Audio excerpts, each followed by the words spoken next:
অরিন্দমবাবু খুব সাধারণ একটা মানুষ। তার একমাত্র নাতি অঙ্কুশ ভালো স্কুলে পড়ে। অঙ্কুশের বাবা মা কেউ নেই, তারা গত হয়েছে, তাই তার সব দায়িত্ব দাদুর। অরিন্দমবাবুর স্ত্রীও গত হয়েছে কয়েক বছর আগে। অরিন্দমবাবু সম্পূর্ণ একা, একমাত্র তার সম্বল নাতি অঙ্কুশ। অরিন্দমবাবুর যা আছে সবই তার নাতির। এখন আপডেটেড দুনিয়ার জুলুমে কয়েক বছর হচ্ছে অরিন্দমবাবু ফোন ব্যবহার করছে। ডিজিটাল পৃথিবী, তাই সব কিছু আলাদা। এখন ব্যাংকের সব ডিটেলস ফোনের মাধ্যমেই আসে। একদিন দুপুরে তার কাছে একটা SMS আসলো, আর অরিন্দমবাবু না বুঝতে পেরেই কোনো একটা লিঙ্কে ক্লিক করলো, আর ব্যাস 5 মিনিট পরেই তার 1.5 লাখ টাকা ডেবিট হয়ে গেল। এটা কি করে সম্ভব? হ্যালো, হ্যাঁ, একটু দেখে বলবেন এটা কিসের টাকা কাটলো?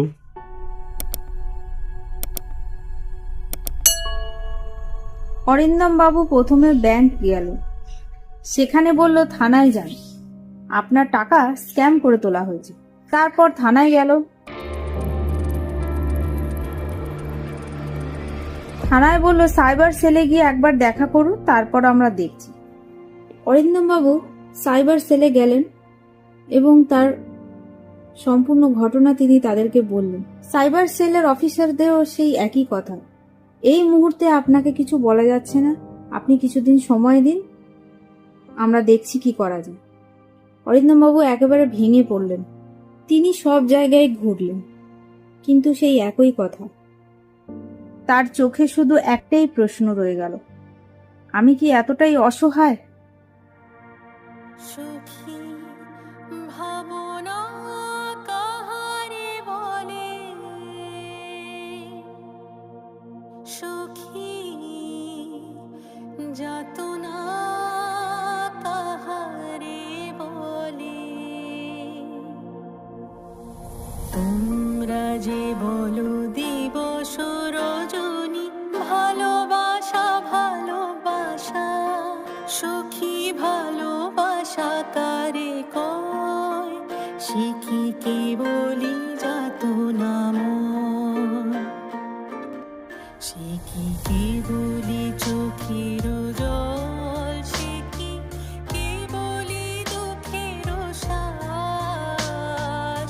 লোকে তবে করে কি সুখেরই তরে এমন দুঃখের আশ।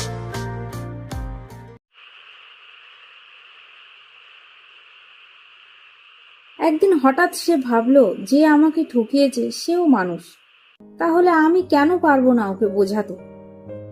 অরিন্দমবাবু শুরু করলো ইউটিউবে স্ক্যাম ভিডিও দেখা, কিভাবে কল করে, কি বলে, কিভাবে ফেক প্যাটার্ন শেখা যায়। অরিন্দমবাবু কিছুটা শিখলেন এবং নিয়মিত থানায় গিয়েও খোঁজ খবর রাখতে লাগলেন। চণ্ডীগড় শহরে তার একটা বন্ধু ছিল, সে পুলিশ কনস্টেবল, তার কাছেও কিছুটা হেল্প নিল। তারপর শুরু হলো বুদ্ধির খেলা। ফোনে নতুন সিম নিলেন, নতুন আইডি তৈরি করলেন, নিজের একটা গুগল আইডিও বানালেন, সেখানে তার লোকেশনটা একটু আলাদা করে সেট করলেন, যেন তিনি ওদের চালেই একটা ফাঁদ পেতে রেখেছেন। কিছুদিনের মধ্যেই তিনি নতুন এক প্রতারকের ট্র্যাপে পড়লেন। SMS ইগনোর করার পর দুপুরেই আবার তার কাছে একটা আননোন নাম্বারে কল আসে।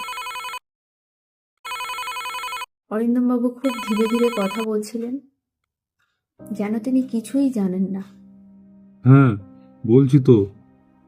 আচ্ছা, হ্যাঁ বলছি। আচ্ছা, কি করতে হবে? অথচ তার কল রেকর্ড করলেন এবং নাম্বারের স্ক্রিনশট নিলেন এবং বুদ্ধি করে কল টাইমিংটা বাড়ানোর চেষ্টা করলেন, যাতে ভালো করে লোকেশন ট্র্যাক করা যায়।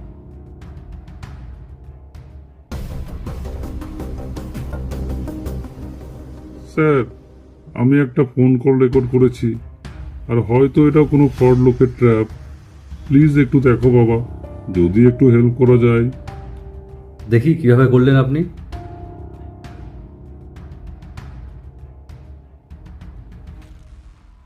কল রেকর্ডিং করেছেন দেখি। কিন্তু ওইভাবে তো হয় না। এটা কাজ হবে মনে হচ্ছে। আপনি যত তাড়াতাড়ি সম্ভব এটা নিয়ে সাইবার সেলে চলে যান। তারপর অরিন্দম বাবু সঙ্গে সঙ্গে সাইবার সেলে গেলেন।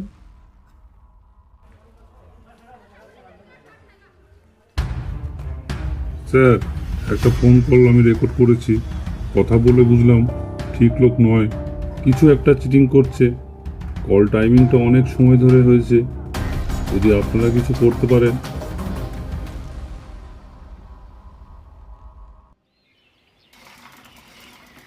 এরপর 2 দিন কেটে গেছে, কোনো খবর আসেনি।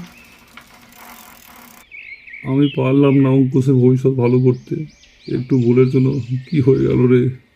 আবার অরিন্দম বাবু হতাশ হয়ে পড়লেন। তখনই ফোন আসলো।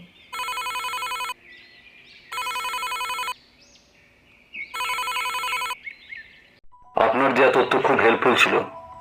টিভিটা অন করে দেখুন। প্রতারকদের জালিয়াতিতে শহর জুড়ে ভয় ও হতাশা। এর মধ্যেই এক সাধারণ মানুষের সাহায্যে তাদের সেই জাল ছিঁড়ে ফেলতে সক্ষম করেছে কলকাতা পুলিশ। একবার দেখবো আমরা সেই ঘটনাস্থল। ময়রাডাঙ্গায় এরকমই কিছু প্রতারকদের হদিশ পেয়ে তাদের গ্রেফতার করলো পুলিশ। চোখ রাখবো। এবার আমরা পরের খবরে।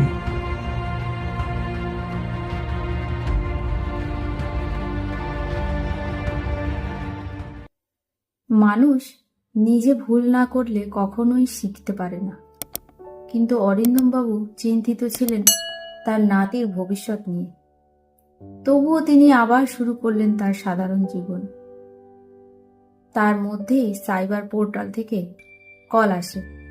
একবার দেখা করুন স্যার, আপনার জন্য আমরা সবাই গর্বিত। থানা থেকেও ডাকা হয় অরিন্দম বাবুকে।